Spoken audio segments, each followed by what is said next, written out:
When you think of electricity, you think of Edison. When you think of radio, you think of Marconi. But there is one electrical genius who is nearly forgotten. A man who dreamed of giving the world an unlimited supply of energy. His name was Nikola Tesla, and he was the master of lightning. This program was made possible by contributions to your PBS station from viewers like you. Thank you.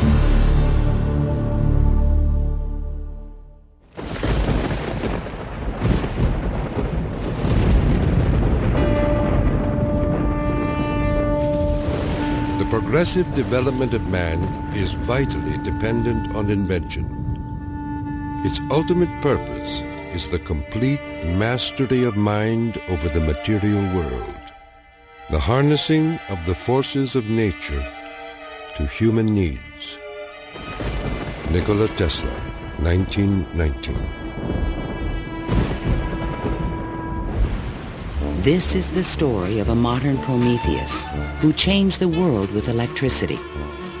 It was Nikola Tesla who captured the power of Niagara Falls with his alternating current system and made it possible to transmit electricity to all of America and the world.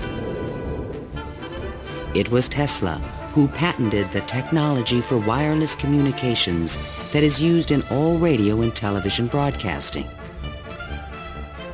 His incredible legacy can be seen in everything from remote control to neon and fluorescent lighting, X-rays, guided missiles, and even the Strategic Defense Initiative. Yet somehow history has overlooked this remarkable man. Tesla was indeed a genius of the first magnitude. He was a technological visionary. He could envision great things and make them work. He was a foreigner, an immigrant who arrived in America with only his dreams. A proud and sometimes arrogant man, he worked and locked horns with some of the most powerful people of his day. Thomas Edison, who resented his ideas. Guglielmo Marconi, who capitalized on his inventions. George Westinghouse, who created the Westinghouse Electric Company with Tesla's patents. And the great financier, J. Pierpont Morgan, who supported and then abandoned him. At the height of his career, Tesla was one of the most famous men in the world. His inventions helped America grow into a powerful industrial nation. His ideas created billion-dollar corporations. But Tesla was not a practical man. Always driven toward the next great breakthrough, he failed to protect his commercial interests. In the end, others made fortunes with his inventions, and he wound up penniless and rejected. Money does not mean to me what it does to other men. All my money has been invested in inventions to make man's life a little easier. He was a visionary genius. There aren't many of them. And he was willing to give his life to his visions. We have to evolve means for obtaining energy from stores which are forever inexhaustible. What I intend to show you now, step by step, is how I finally reached my dream.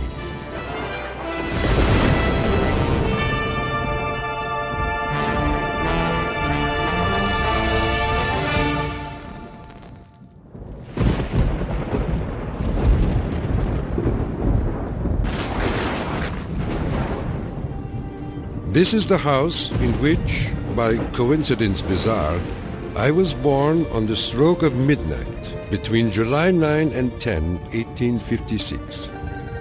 A fierce electrical storm raged that night. Nikola Tesla was born of Serbian parents on the eastern edge of the Austro-Hungarian Empire, in what is today Croatia. His father, Milutin, was an Orthodox priest who expected his son to follow him in the clergy. There were only two choices for children in those days, one being to go in the army and the other being to become a priest. Tesla was not attracted by either of them, which was very distressing to his father. My father was a very erudite man. The training he gave me comprised of guessing one another's thoughts and repeating long passages of verse. My mother descended from one of the oldest Serbian families in the country. She invented and constructed all kinds of tools and devices and wove the finest designs from thread. Her fingers were nimble enough to tie 3 knots in an eyelash. Early on, Tesla began to demonstrate an extraordinary imagination. In my boyhood, I suffered from a peculiar affliction due to the appearance of images, often accompanied by strong flashes of light. I was quite unable to distinguish whether what I saw was tangible or not. To give an example, I was fascinated by a description of Niagara, and I pictured in my imagination a big wheel run by the falls. I told my uncle that one day I would go to America and carry out this scheme.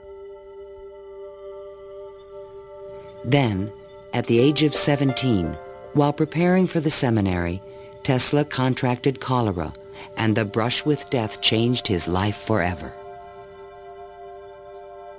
In one of the spells, which was thought to be my last, my father rushed into the room. "Perhaps," I said, "I may get well if you will let me study engineering." "You will go to the best technical institution in the world," he solemnly said. I came to life like another Lazarus, to the utter amazement of everyone. In 1877, at the age of 21, I traveled to Graz, Austria to begin my college education. Here, I quickly became obsessed with the science of electricity. I wanted to know more of this wonderful force. Every spark produced 1,000 echoes in my brain. In 1831, in England, Michael Faraday had discovered the principle of electromagnetic induction, which made it possible to generate electricity. Faraday discovered that if you have an electric circuit in a changing magnetic field, it would induce an electric current to run in the wire.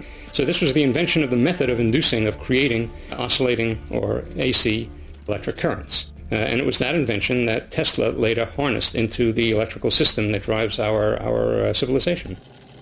Early electric motors operated on direct current electricity, but required a system of sparking connections to induce a rotary effect in the machine.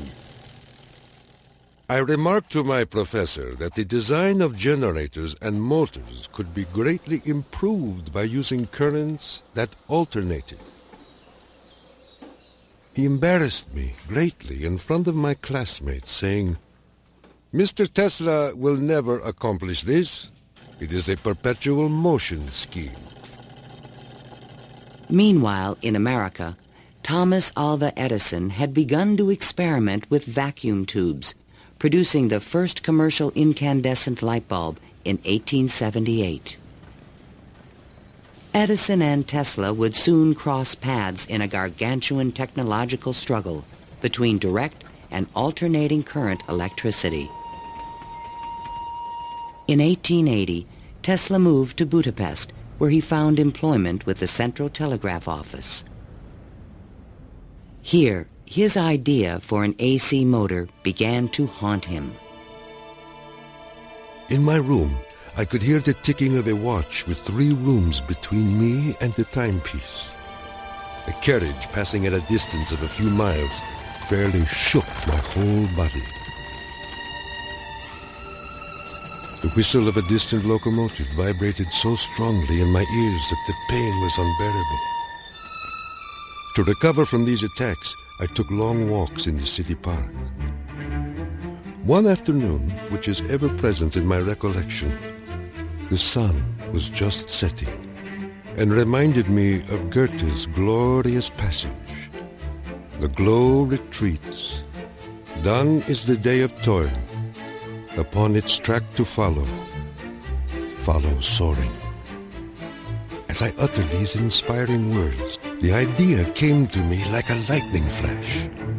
I fell to my knees and drew a diagram in the ground. Tesla perceived a whirling field of energy. He suddenly knew he could recreate this rotating field by powering the coils of a motor in different steps or phases, like the pistons of an engine. The resulting forces of magnetic attraction and repulsion would literally twist the rotor in a circle, the electrical equivalent of the wheel. And all this was accomplished with alternating currents. It would soon turn the wheels of industry around the world. The strength of Tesla's mind was almost certainly in this sense of visualization, be able to see things move in front of him. You see, it was not a perpetual motion scheme.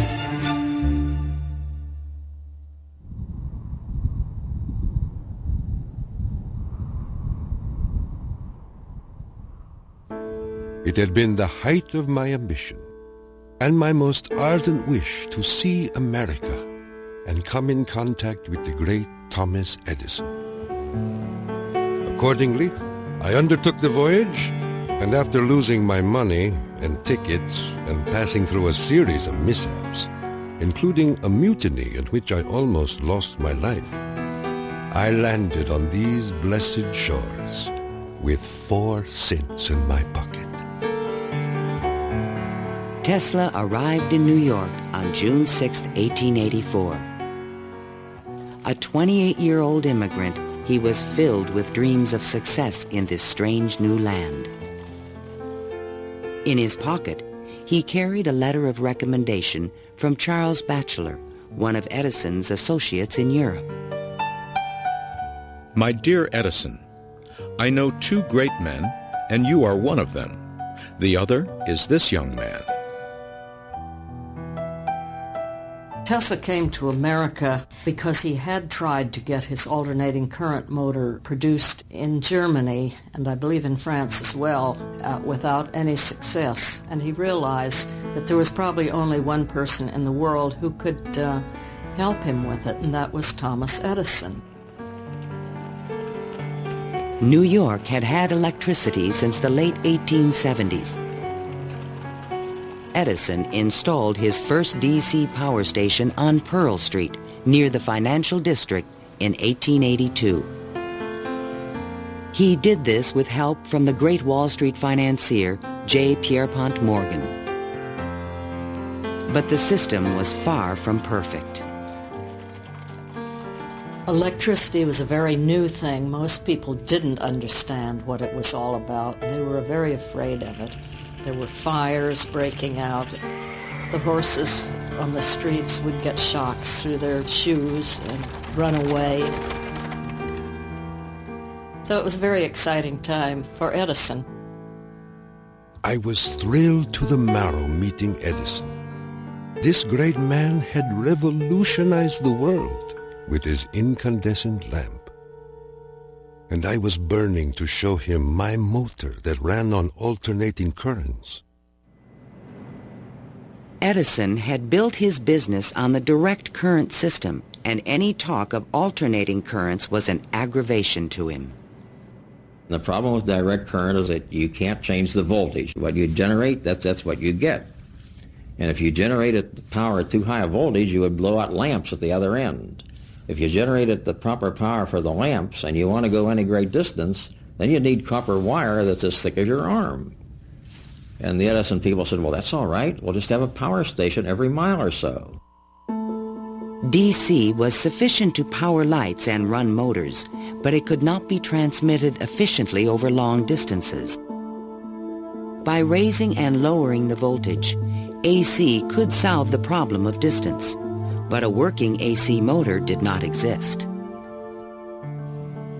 In spite of their differences, Edison hired Tesla to improve the performance of his DC generators.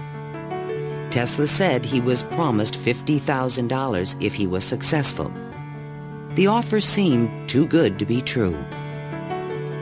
I entered the Edison Machine Works, where I undertook the design of DC dynamos and motors. My regular hours were from 10:30 a.m. till 5 a.m. the next day.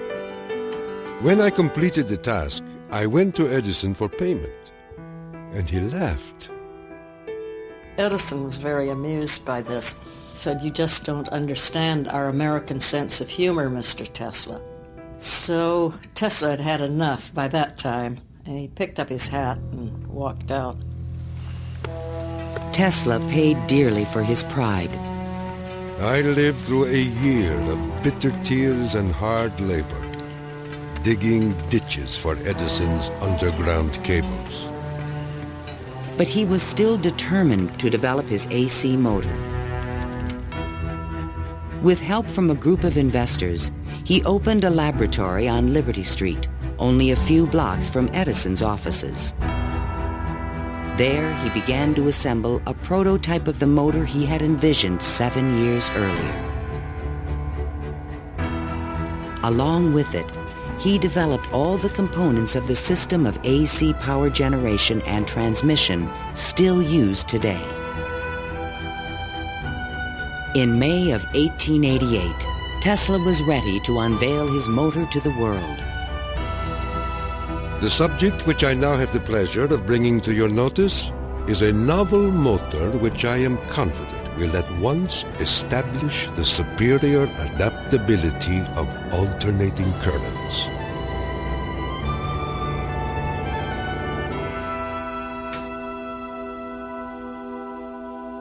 Over the next 5 years, 22 U.S. patents were awarded to Nikola Tesla for AC motors, generators, transformers, and transmission lines, the most valuable patents since the invention of the telephone. One of the few men who understood the great potential of Tesla's inventions was the Pittsburgh industrialist George Westinghouse.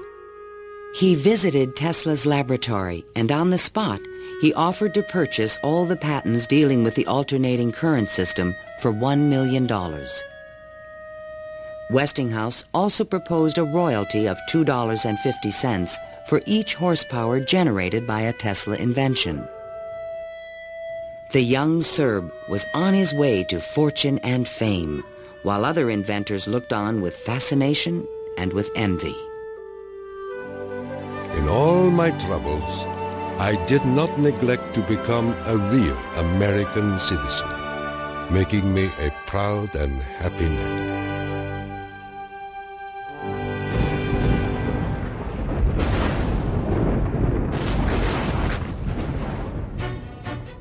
During the late 1880s, Edison began a negative media campaign to discredit the alternating current system of electricity being developed by Westinghouse and Tesla. It became known as the War of the Currents.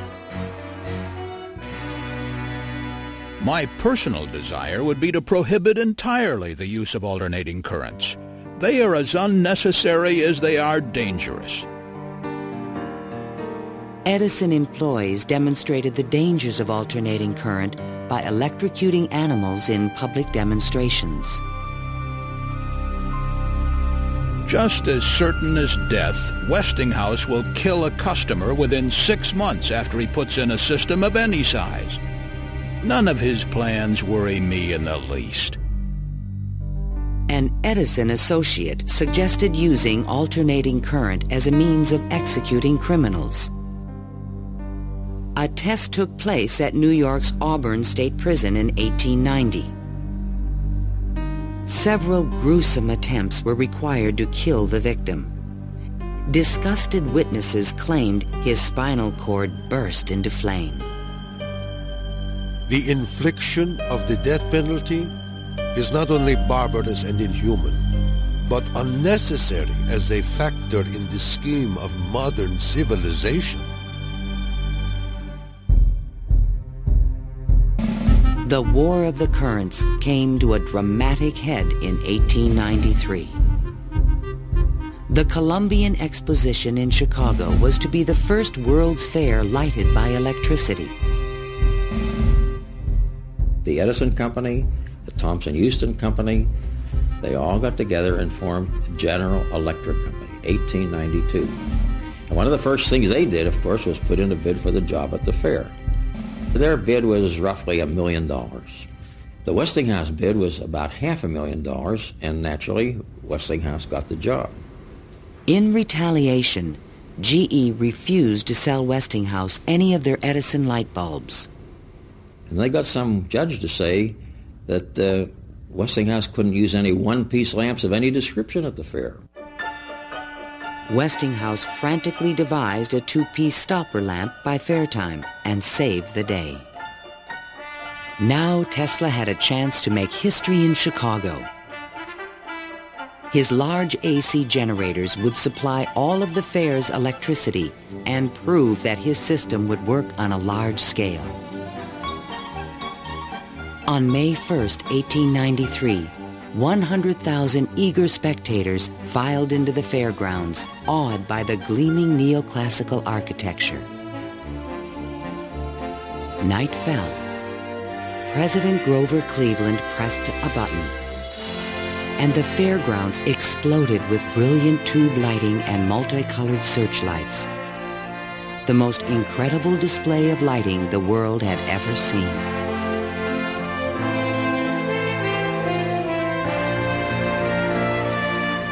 In the great hall of electricity, the public could see that the Tesla Westinghouse system made it all possible. To overcome the impression that AC was dangerous, Tesla put on remarkable demonstrations. He created a device called the Egg of Columbus to show the rotating magnetic field created by his AC motor. In his room, he had cork-soled shoes on and a tuxedo and white tie and a top hat. And he would put his hand on a terminal which would flash electricity through his body, creating a great shower as his whole body was encompassed in flame. And people were quite impressed by this, to say the least. The Chicago Exposition left an indelible impression on the American imagination. This was the gleaming new city of the future, and it was powered by the inventions of Nikola Tesla.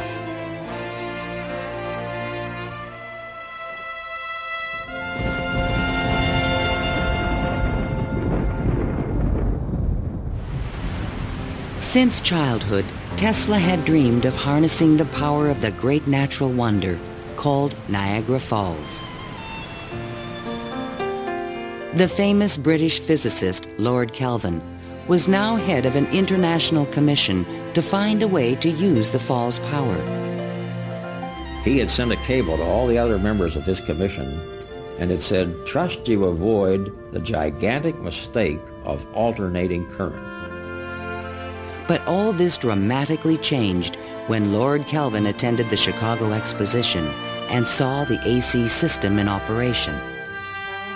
A contract was immediately awarded to Westinghouse Electric to power the mighty cataract with AC. The technical challenge was daunting. The Niagara plan called for 3 5,000 horsepower alternators, the largest generators ever made. Tesla and Westinghouse engineers had heated disagreements about the operating frequency. Even when the system was finally installed, Tesla was the only person who was certain it would operate. The technical details have been completely worked out. All that now remains is for the switch to be thrown. In 1896, The system went online, and the electrical age began.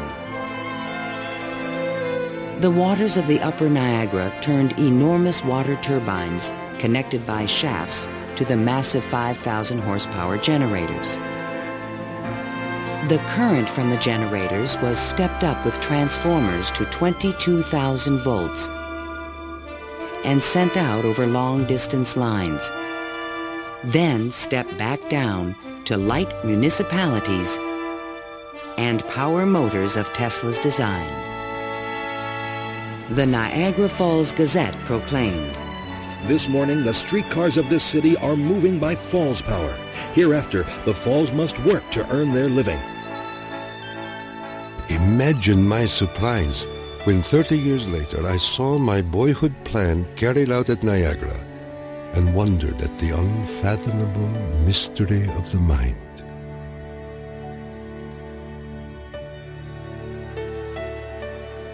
Within a few years, the number of generators at Niagara was increased to 10.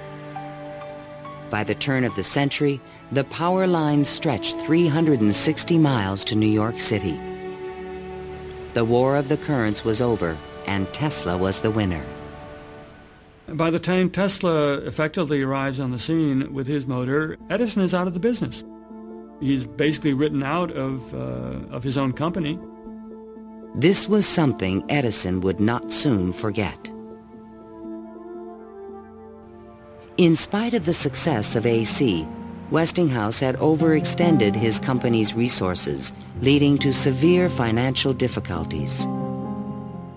In order to save the company, Tesla said that he tore up his royalty contract for $2.50 per horsepower generated.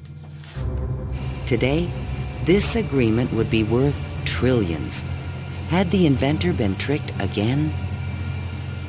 This is something that we've never found any record of in the Westinghouse annals. We do have something which is a memorandum of agreement about that, but it was never signed.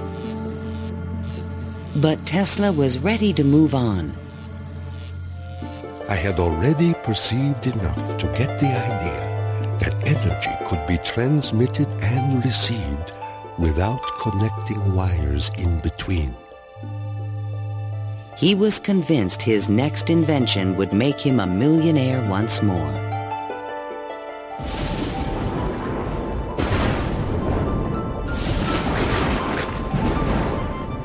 My services with Westinghouse being no longer essential, I resumed experimental work in a laboratory on Grand Street, where I began immediately the design of high-frequency machines. Following the success of Niagara, Tesla was at the height of social acclaim. Everyone wanted to know more of this mysterious foreigner who was transforming the world with his electrical inventions. So far as personal appearance goes, no one can look upon him without feeling his force. His cheekbones are high and prominent, the mark of the Slav.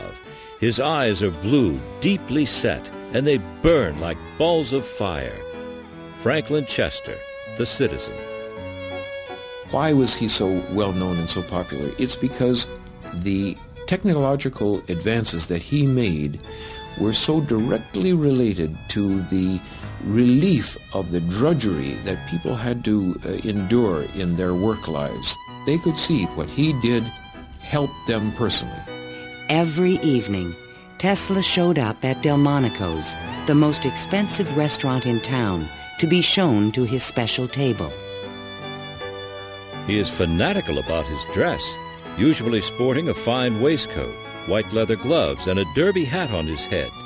He is meticulous about his health and drinks a glass of whiskey a day, saying it will increase his life expectancy to 150 years of age. Tesla hobnobbed with the leading politicians, millionaires, and celebrities of the era. This was the best way for independent inventors to find support for their projects. His friends were the New York elite, John Jacob Astor, William K. Vanderbilt, and the writer Mark Twain. I have just seen the drawings and description of an electrical machine lately patented by Mr. Tesla, which will revolutionize the whole electric business of the world. One of Tesla's closest friends was Robert Underwood Johnson, editor of the prestigious Century magazine. Johnson's wife was deeply in love with Tesla. My dear Nicky, do leave aside the millionaires and Fifth Avenue for some simple pleasures. From one distinguished only by a great weakness, Katherine Johnson. In fact, the world-famous inventor was also New York's most intriguing bachelor. The fact that he never married, I think, had almost nothing to do with his interest in women. It appeared that he was always very interested and was attractive to women. Many women sought his attention. The beautiful and wealthy socialite Flora Dodge, and even the famous French actress Sarah Bernhardt. But in spite of his charisma, Tesla was only interested in his inventions. He had so many phobias that he couldn't have had close relationships with women. He didn't like most of the jewelry that they wore or the perfume, and he couldn't bear to touch hair. And and in fact, he didn't like to shake hands. And so these are all things that do tend to discourage intimate relationships. The inventor even claimed that he destroyed his sexuality at the age of 40. A certain French actress kept coming to me and made it impossible for me to concentrate. It's a pity, too, for sometimes I feel so lonely.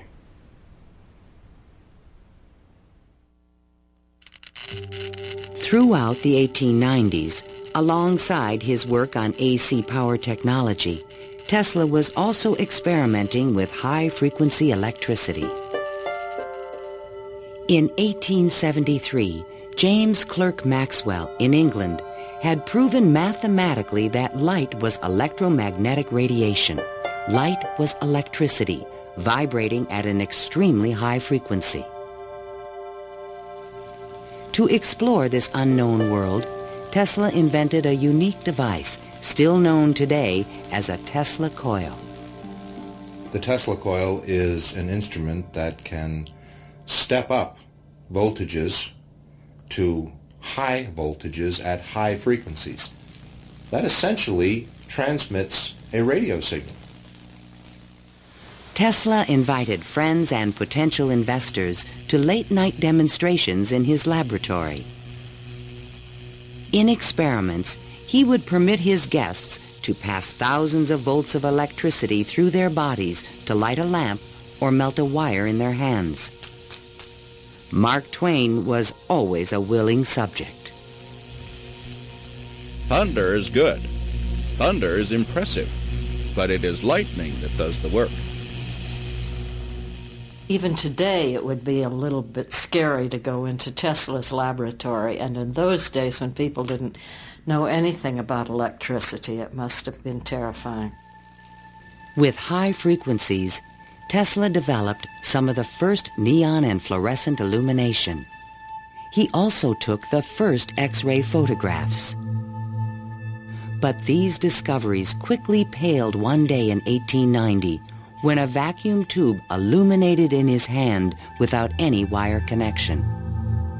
To me, it was the first evidence that I was transmitting energy through the air. This was the beginning of Tesla's lifelong obsession, the wireless transmission of energy.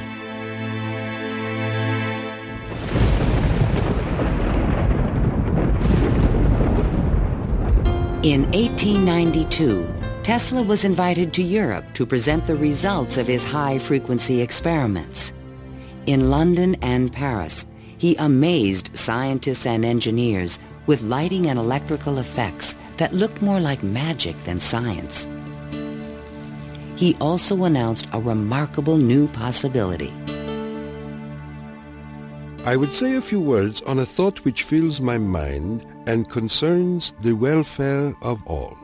I mean the transmission of intelligence and even power without the use of wires.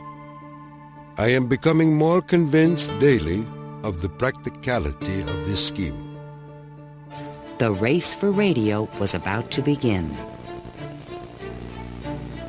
In 1888, the German physicist Heinrich Hertz had demonstrated that currents of high frequency emit electromagnetic waves, or radio waves, into space.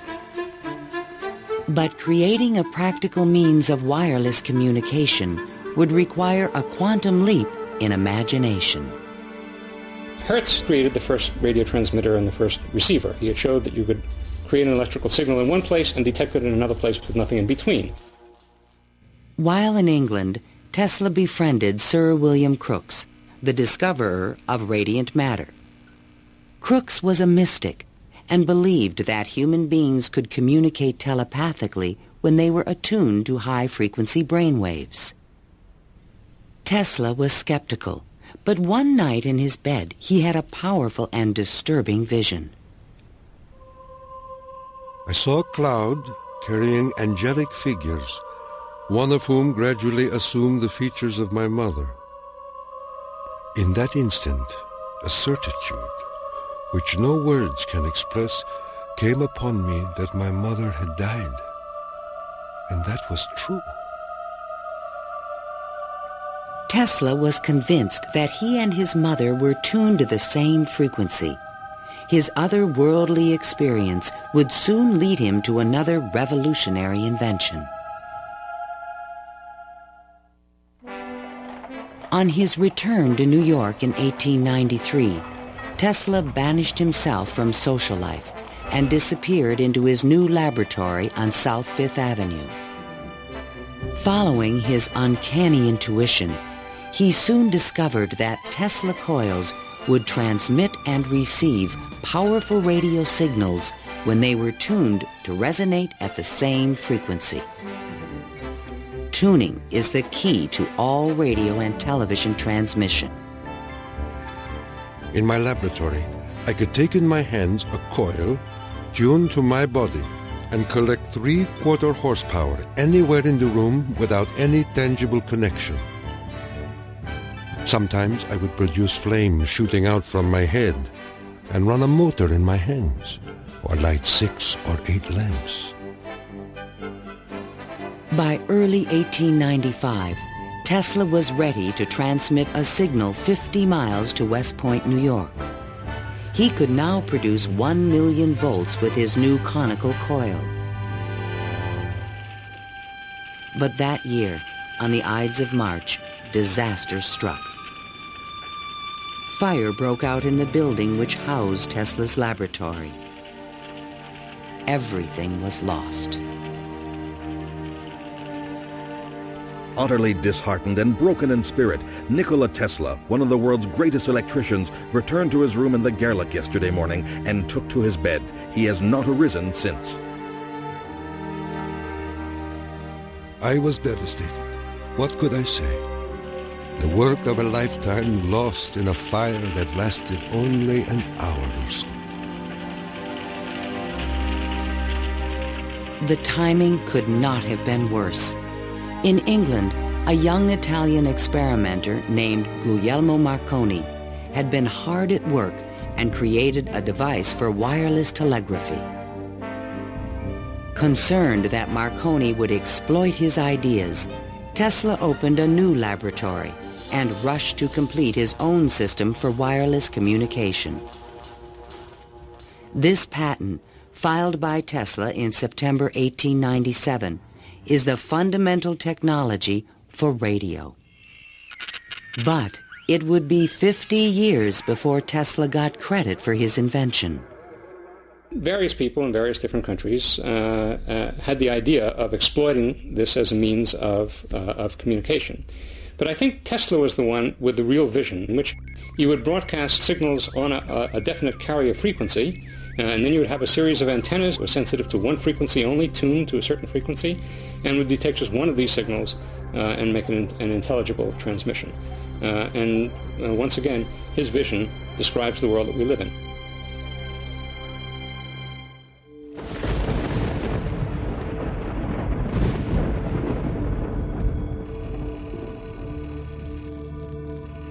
I was so blue and discouraged in those days that I do not believe I could have borne up but for the regular treatments of electricity which I applied to myself.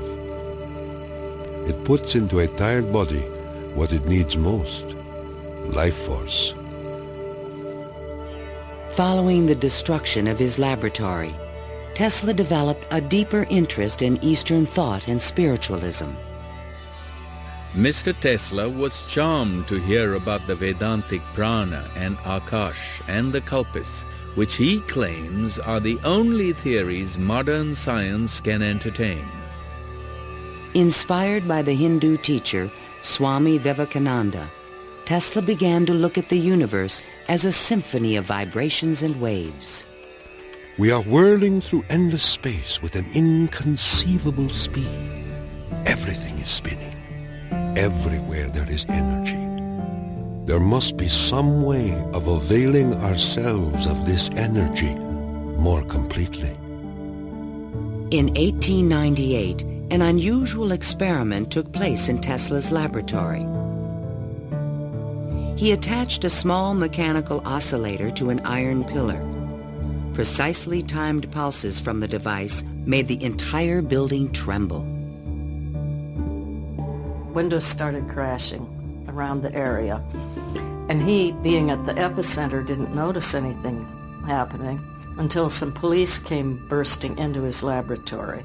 It was just at the moment where he'd picked up a sledgehammer and broken the oscillator. He just said to the policemen that how too bad that they had just missed an interesting experiment. Tesla was, I would say, obsessed with frequency, the notion of resonance. The story where he takes the device and puts it on the girder in his office and, gets the frequency of the building and supposedly, it's an apocryphal story, I'm sure, but it gets right at the core that, hey, if I've got the right frequency, I can move the world. And indeed, he talks about the frequency of the earth, and that if he can do that, he can, almost literally split the earth in half. Meanwhile, Marconi was doing more practical things and succeeded in transmitting a signal 5 miles on the Salisbury Plain in England. Not to be outdone, Tesla decided to introduce an entirely new invention. In a specially constructed pool, potential backers were amazed to see the inventor controlling the motions of a small mechanical boat with no wires attached to it. This was the world's first radio-controlled device. The machine even seemed to think. Someone threw out the question, what is the cube root of 64? And 4 flashes came back. The audience was so surprised, Tesla had to remove the lid to prove no one was inside. Tesla developed his radio-controlled boat in 1898 and patented it and thought it was an armament for war. He rationalized this as a means of ending war. The military who looked at it thought it was too complicated and vulnerable. Soon after the demonstration, Mark Twain wrote from Austria. Dear Mr. Tesla, have you the Austrian and English patents on that destructive terror which you have been inventing, and thus make war henceforth impossible? If so, won't you set a price on them and commission me to sell them? Sincerely yours, Mark Twain. But I have no desire to be remembered as the inventor of a purely destructive device. I prefer to be remembered as the inventor who abolished war. That will be my highest pride.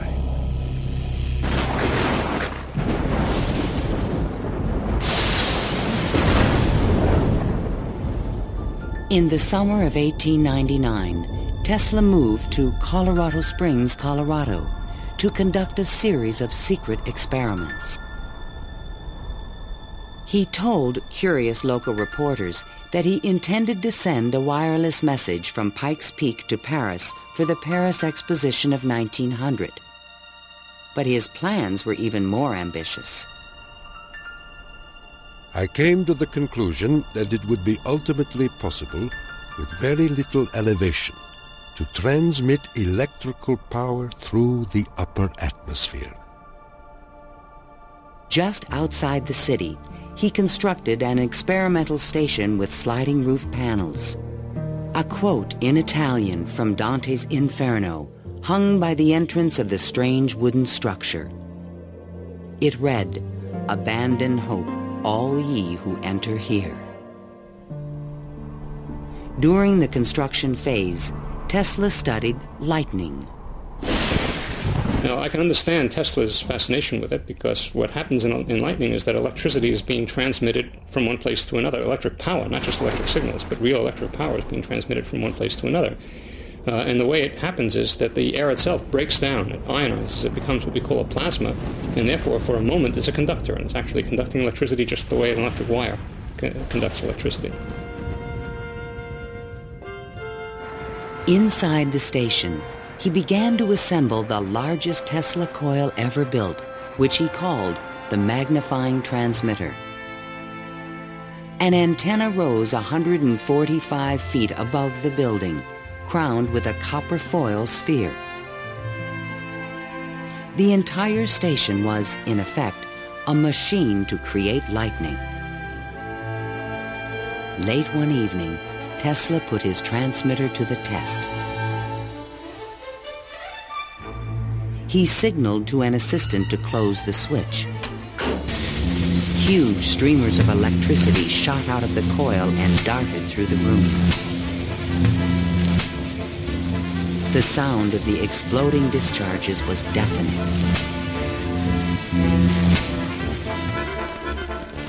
Outside, above the building, bursts of artificial lightning, more than 100 feet long, began to shoot out of the ball atop the antenna. Its thunder could be heard 20 miles away in the small mining town of Cripple Creek.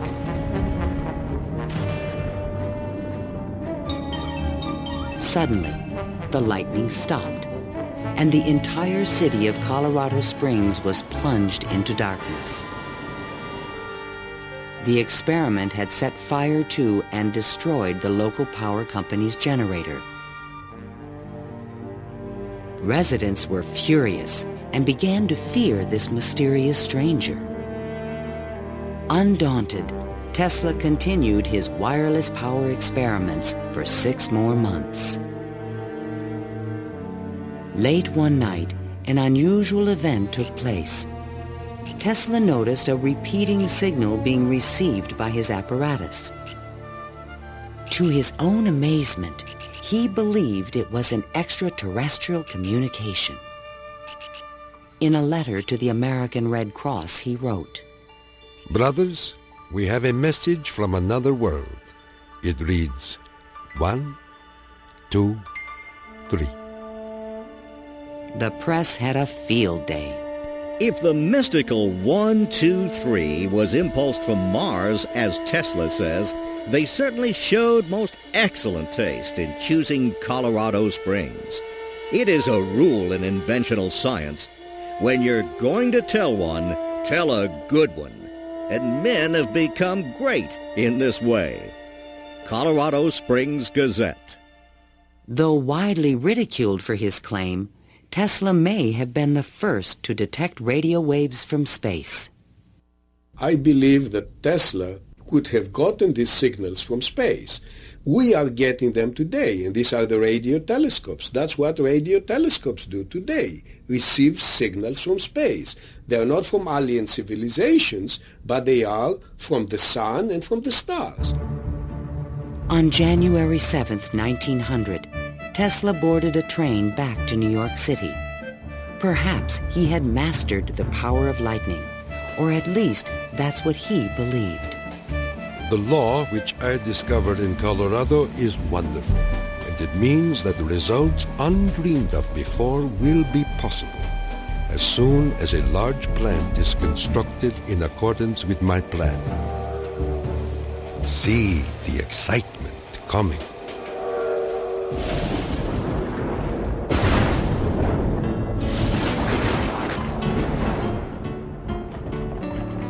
When Tesla arrived home, it was a brand new century. Electricity was fueling the tremendous growth of the city. And now, there was talk in the air about the new art of wireless communication. Marconi arrived in New York in 1900 to attract investors for his new company, Marconi America. He filed a U.S. patent for a system of wireless telegraphy, but it was rejected because it was similar to Tesla's invention. It became obvious, I think, to Marconi as well as to other experimenters of the time that the Tesla system was an efficient, powerful resonator that would produce electromagnetic waves that you could work with. Confident in the future, Tesla took up residence in the Waldorf Astoria Hotel and wrote a sensational article for Century magazine. First, let us ask, what is the spring that drives all? All this energy emanates from one single center, one single source, the sun. In this detailed futuristic vision, he described a means of tapping the sun's energy with an antenna. He suggested that it would be possible to control the weather with electrical energy. He predicted that wars would soon be eliminated by machines. And to unite all nations, he proposed a global system of wireless communications.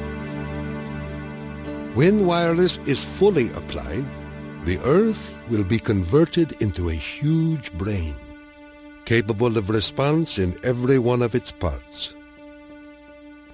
It tells us about a vision he had for both power and communications, that he wasn't going to think small. He was going to think globally on this. And that's all very nice if it works. The idea of a global communications network was very appealing to one of the world's most powerful men, J. Pierpont Morgan. He agreed to invest $150,000 into Tesla's worldwide radio broadcast center. But the inventor's real plan was to transmit without wires industrial levels of electrical power. Tesla chose to keep this a secret from his investor. In the summer of 1900, Tesla moved to Shoreham, Long Island, and began construction of a huge tower and plant called Wardenclyffe. This Tower of Dreams was made entirely of large wood beams and rose 187 feet above the ground. The plant next to the tower was designed by the architect Stanford White and was constructed under strict secrecy.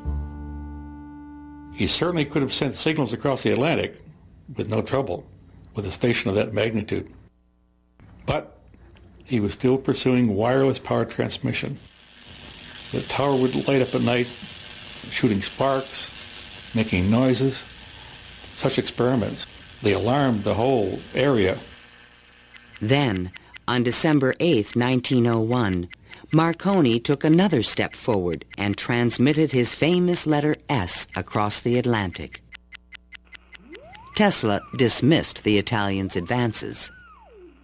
Marconi is a good fellow. Let him continue. He is using 17 of my patents. The simple fact about Marconi is that he used Tesla's system to transmit signals and claimed that these were ideas that he had developed himself. Morgan began to doubt the wisdom of his investment. Marconi's system not only worked, it was also inexpensive.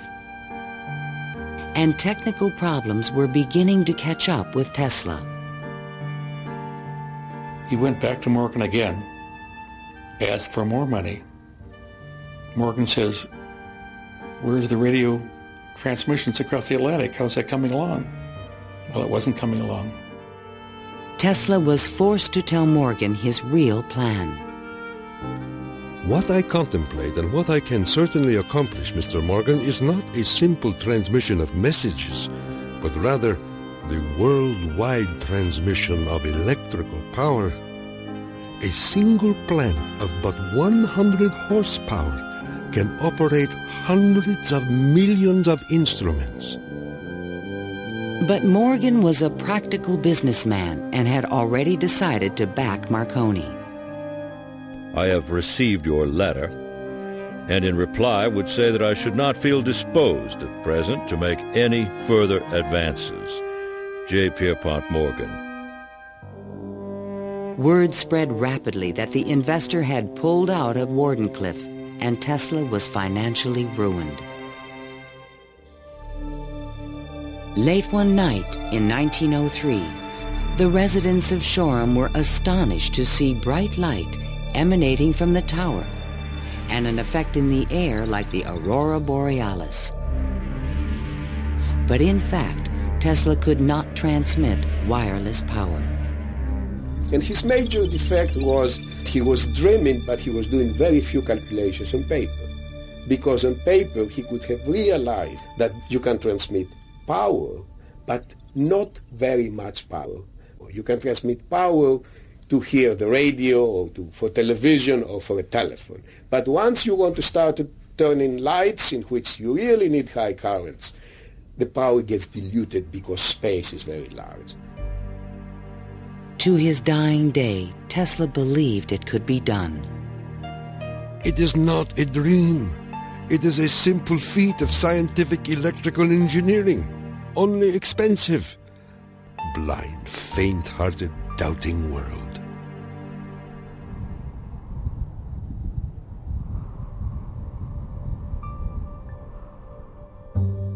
Wardenclyffe marked a turning point in Tesla's career. Like a modern Prometheus, he had reached too high and failed. In 1904, the U.S. Patent Office suddenly reversed its previous decisions and gave Marconi a patent for radio. 1 year later, Tesla's fundamental AC patents expired. Now the inventions that powered the world could be used by anyone free of charge. The public didn't realize that he had made this invention that had made billionaires out of corporations, and that he himself was broke. With no money to carry on his work, Tesla began to sink into an isolated world. He was totally disinterested in business. I think it not necessarily bored him, but he didn't make the relationship between the importance of business and the importance of his invention and discovery. Occasionally, he was seen in public parks feeding the pigeons. These are my sincere friends. Tesla's melancholy turned to anger in 1909 when Marconi was awarded a Nobel Prize. Mr. Marconi is a donkey. The question of Tesla and radio is certainly a very interesting one. It's clear that Tesla, in terms of certain basic notions of radio, was very early, if not first, in expressing them and even of getting of taking them to the patent stage. In desperate need of money, Tesla brought suit against the Marconi company, claiming that his patent rights had been infringed. But he lacked the resources to wage a legal battle with a large corporation, and ultimately gave up. Marconi had received the Nobel Prize for work that Tesla correctly believed to be his own. I suppose everything is fair in wireless as in warfare. In 1915, the Nobel Prize entered Tesla's life once again. The Swedish government has decided to distribute the Nobel Prizes next week as follows. Physics, Thomas A. Edison and Nikola Tesla. Even Tesla was surprised by the front-page announcement in the New York Times. I have concluded the honor conferred upon me concerns the transmission of electrical energy without wires. But 1 week later, the award was given to William H. Bragg of Oxford, England, for his work with X-rays and crystal structure. The embarrassing situation was never really explained. A rumor spread that Tesla had refused to share the prize with Edison. The difference that the Nobel Prize could have made in Tesla's life soon became evident. Testimony given by Nikola Tesla, the electrical inventor, in a judgment for $935 back taxes was filed yesterday. Mr. Tesla said under oath that he was penniless and had been living on credit.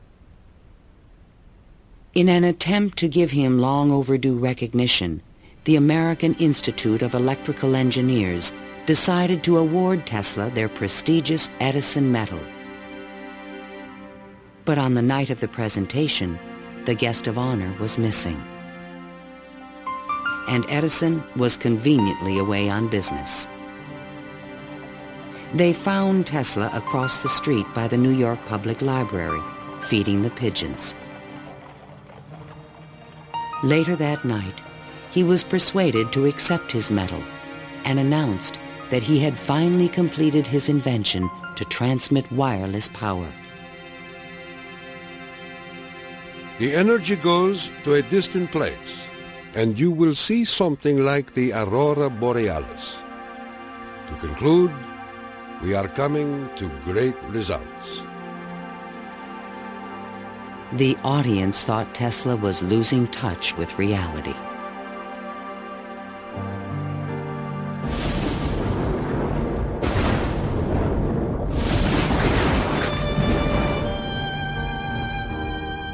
I refuse to accord to some small-minded and jealous individuals the satisfaction of having thwarted my efforts.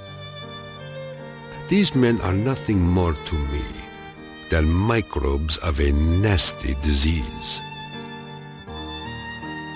Well, by that time, you know, Tesla had ceased to have any financial means. He was virtually dependent on being helped by hotels and people that he knew. He began to bring injured birds back to his hotel room to nurse them. He had more companionship with pigeons in that time of his life than with human beings.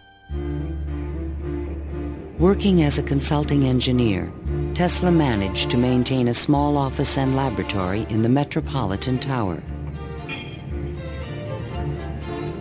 To change his thoughts, he frequently attended movies in Times Square.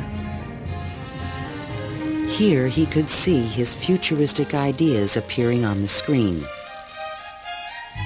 But his ideas were only accepted in science fiction movies and magazines. In 1924, there was a news report that while at Colorado Springs, Tesla had invented a death ray machine that shot bolts of lightning. The inventor was strangely quiet on the topic.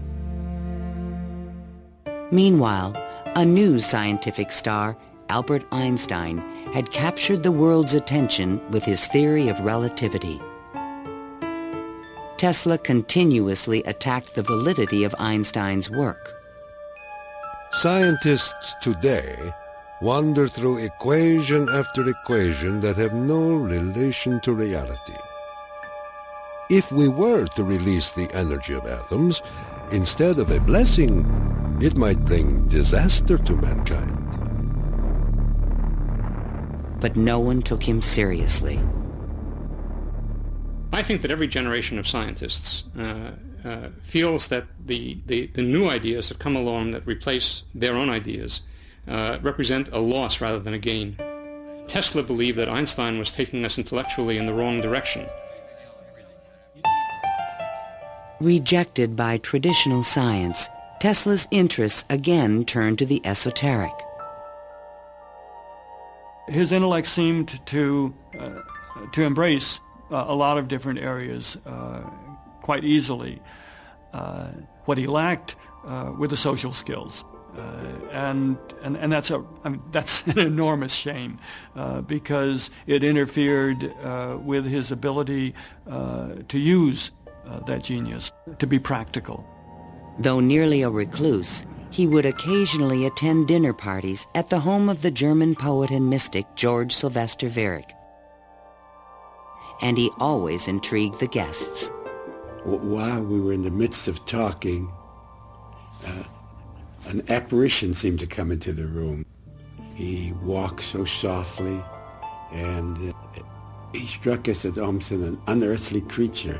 And he talked of all sorts of, seemed to me at that time, unreal things, more in the nature of the psychic rather than the scientific. Tesla wrote a strange poem called Fragments of Olympian Gossip and dedicated it to Viereck. While listening on my cosmic phone, I caught words from Olympus blown. The latest tells of a cosmic gun. To be pelted is very poor fun. The meaning of the poem would soon be explained.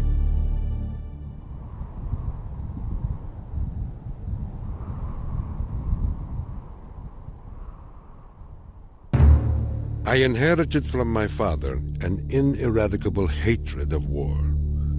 But war can be stopped, not by making the strong weak, but by making every nation, weak or strong, able to defend itself.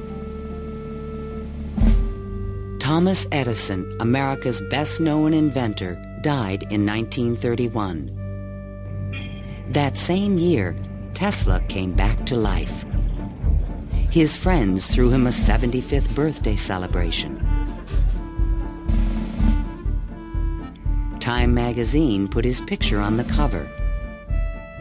Letters of admiration poured in from scientists around the world, including a generous Albert Einstein. I congratulate you for your great success on your lifetime task. Basking in the attention, Tesla announced at a press conference that he had discovered a completely new source of power. The idea, when it first burst upon me, was a tremendous shock. And let me say that it has nothing to do with releasing so-called atomic energy. I think that a lot of the proposals that he made in his later life were so esoteric as to be impractical in that time and even in the current time. When the Nazis rose to power in Germany, Tesla decided that the time was right to reveal his new source of power, a man-made form of lightning called teleforce that could shoot an airplane from the sky. Nikola Tesla, electrical wizard and radio pioneer, announced that he was working on a machine to create a powerful electrical death beam which could wipe out armies in a flash and destroy huge fleets of ships or planes. The concept of using lightning bolts as a weapon certainly is millennia old. It goes back at least to the ancient Greeks. Think of Zeus throwing lightning bolts. The main contribution that Tesla had was to come up with a true scientific, rational, at least concept of coming up with controlling these lightning bolts and projecting them over long distances. Tesla had experimented with this idea while at Colorado Springs. Now he intended to build it on a large scale. His plan was to charge small particles of tungsten or mercury, then accelerate them with lightning force through a special gun with one end open to the atmosphere. Tesla's death beam stirred the public's imagination when it was featured in a Superman cartoon, the electro-euthanasia ray. But the idea was more than science fiction. Tesla tried to sell this concept to various governments, England, the Soviet Union, and the United States, all Allied powers, and against Germany. He offered his system to England for $30 million, and they entered negotiations. When Tesla demanded payment before sending the final plans, the deal fell through. The British attempted to build their own death beam, but the project was soon abandoned. As the Nazis surrounded Yugoslavia, Tesla attempted to sell a beam weapon system to his former country. There should be needed 9 stations, 4 for Serbia, 3 for Croatia, and 2 for Slovenia, and it will protect our dearest homeland. At this point, even Tesla's countrymen thought he was just a crazy old man. One day in 1937, Tesla started out from his hotel room to feed his pigeons. Suddenly, a few blocks from the hotel, he was hit by a taxi and thrown to the ground. 3 of his ribs were broken. He was 81 years old. Remembering what he did for their company, Westinghouse executives agreed to pay his room and board for the rest of his life. The inventor also received a small stipend from the Yugoslav government. During the Christmas season of 1942, Tesla's death was imminent. Again, he attempted to interest the United States in his beam weapon concept. At the recommendation of 2 government engineers, a meeting of high-level officials was scheduled at the White House for January 8, 1943, to consider his plans. But the meeting never took place. Nikola Tesla, inventor of the Tesla coil, the induction motor, and hundreds of other electrical devices, died last night in his suite at the Hotel New Yorker. On last Thursday night, here in our city of New York, a man who was 87 years of age died in his humble hotel room. On January 10, 1943, Mayor Fiorello LaGuardia of New York paid tribute to Tesla on the radio. He died in poverty, but he was one of the most useful and successful men who ever lived. Were we to eliminate from our industrial world the result of Tesla's work, the wheels of industry would cease to turn, and our electric trains and cars would stop. Our towns would be dark, our mills and factories dead and idle. But Tesla is not dead.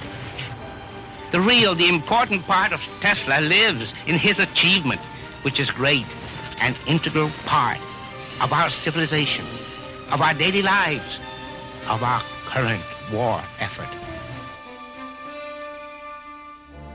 Ironically, only 5 months after Tesla's death, the United States Supreme Court declared elements of the Marconi patent invalid. The decision confirmed Nikola Tesla's patent priority for the fundamental technology of radio.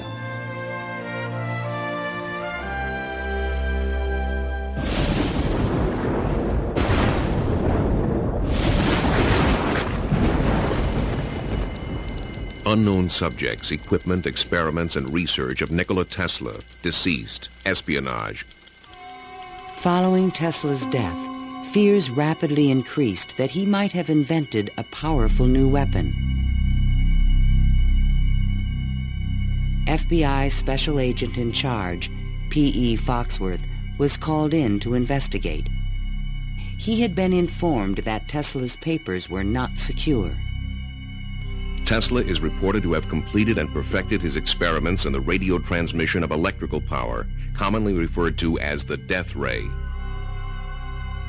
A distant relative of Tesla, named Sava Kasanovich, is taking steps to get possession of these important documents and plans.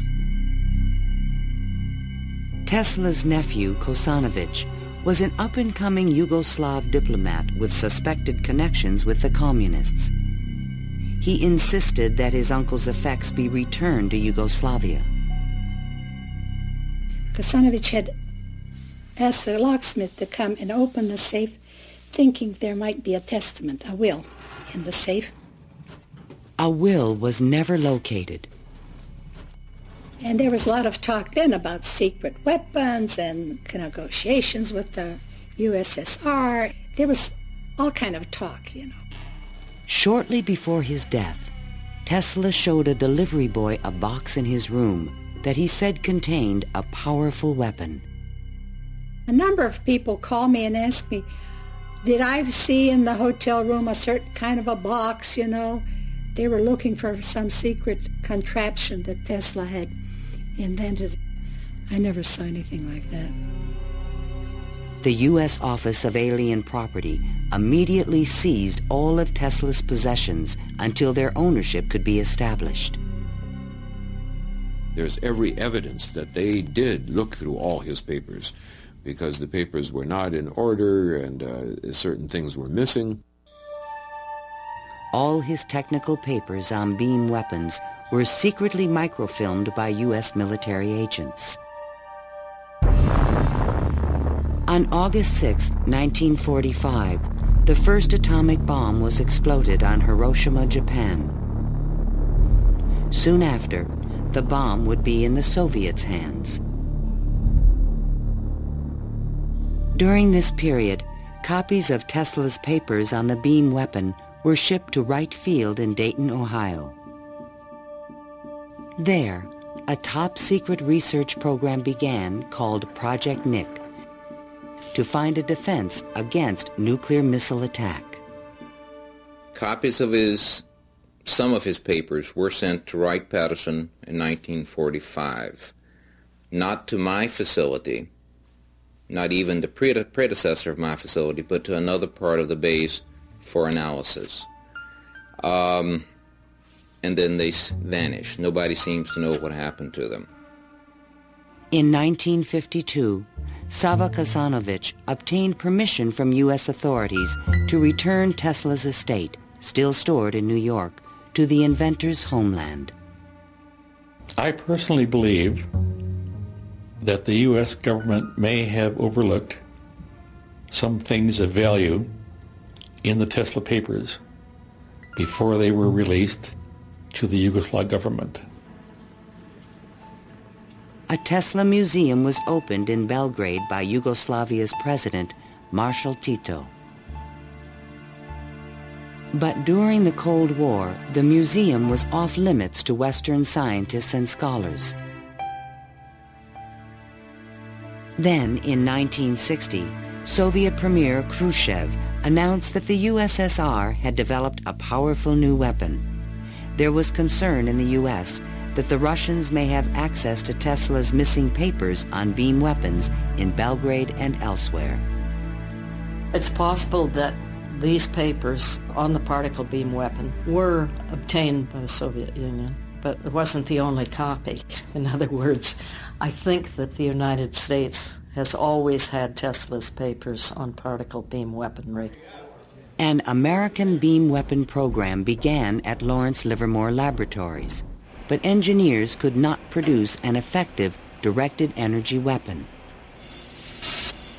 I've always been a sort of a fan of Nikola Tesla, an admirer, and definitely he had the concept of a charged particle beam weapon back in the 1930s. I haven't a clue, to be quite honest, how he meant to actually do it.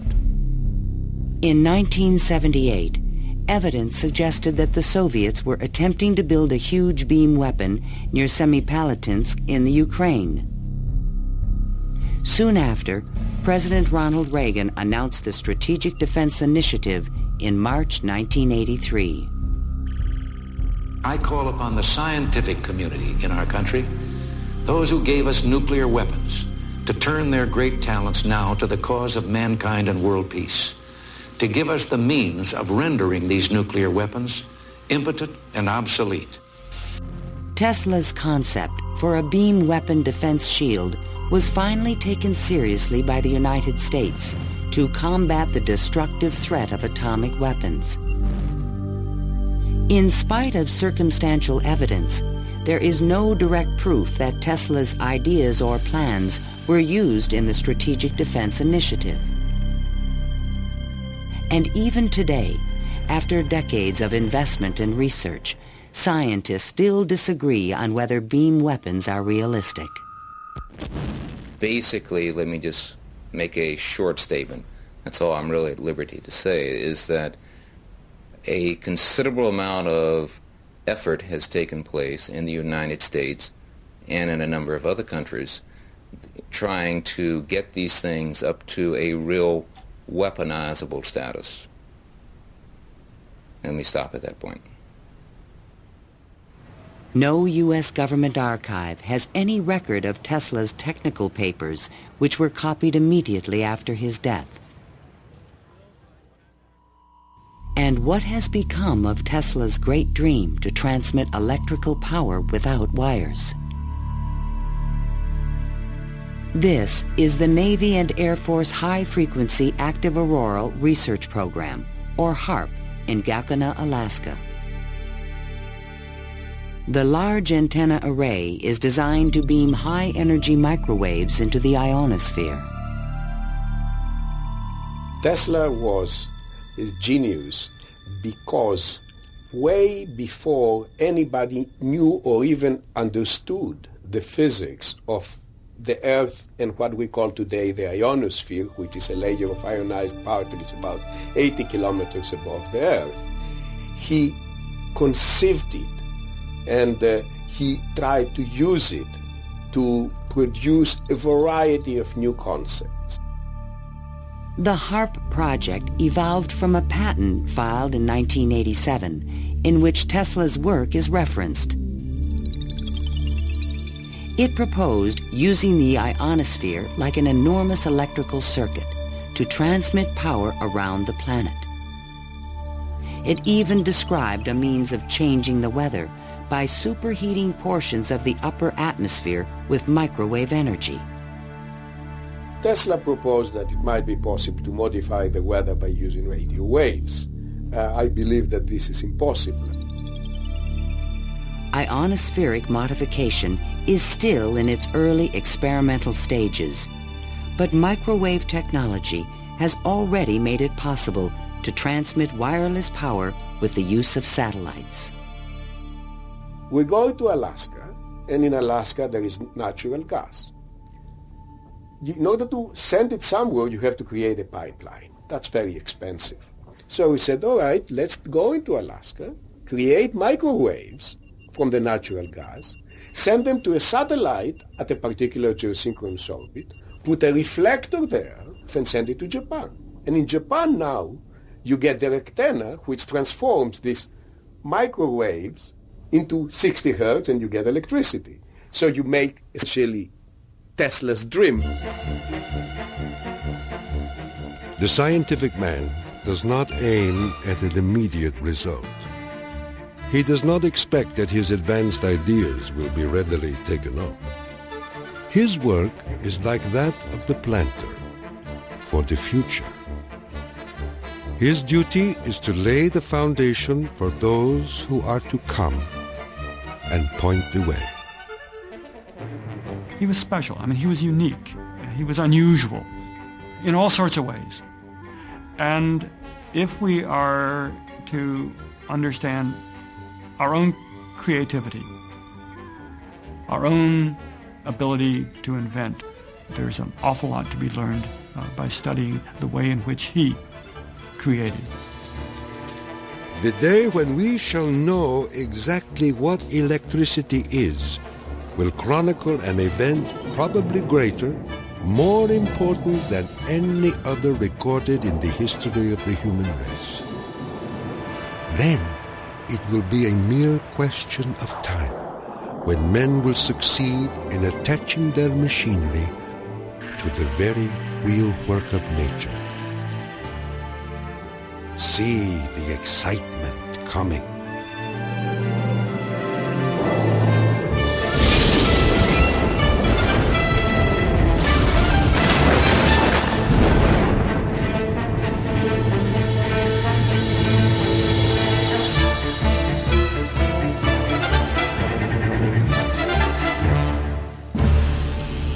To learn more about Nikola Tesla, visit PBS online at pbs.org.